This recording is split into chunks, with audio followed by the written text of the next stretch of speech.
Nous avons lancé ce jour l'opération d'identification de toutes les églises, confessions religieuses, communautés, de toutes les mosquées, mais ainsi que tous les imams, tous les pasteurs, les évêques, bref, tous les ministres des cultes. Cette opération va s'étendre pendant 3 mois et Kinshasa est choisi comme site pilote.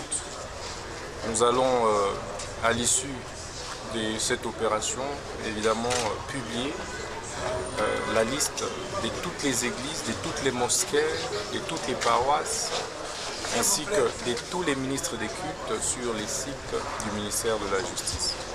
Mais après chaque identification, le ministère de la Justice remet un permis d'exercice des cultes, qui est une carte d'une validité de 5 ans, qui va permettre d'identifier et localiser chaque pasteur, chaque religieux, chaque évêque, partout où il se trouvera.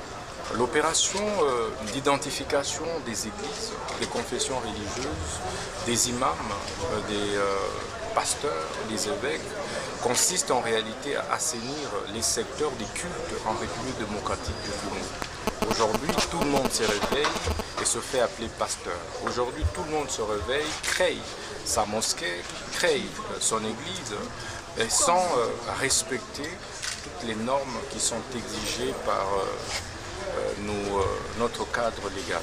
C'est pourquoi il est nécessaire plus que jamais que nous puissions identifier, savoir qui fait quoi, qui est appelé à être appelé, qui est appelé à exercer évidemment les cultes, qui est appelé à ouvrir une église, qui est appelé à ouvrir une mosquée, et quelles sont les conditions pour ouvrir, qui en réalité fait quoi au niveau des cultes et associations démocratiques du Congo.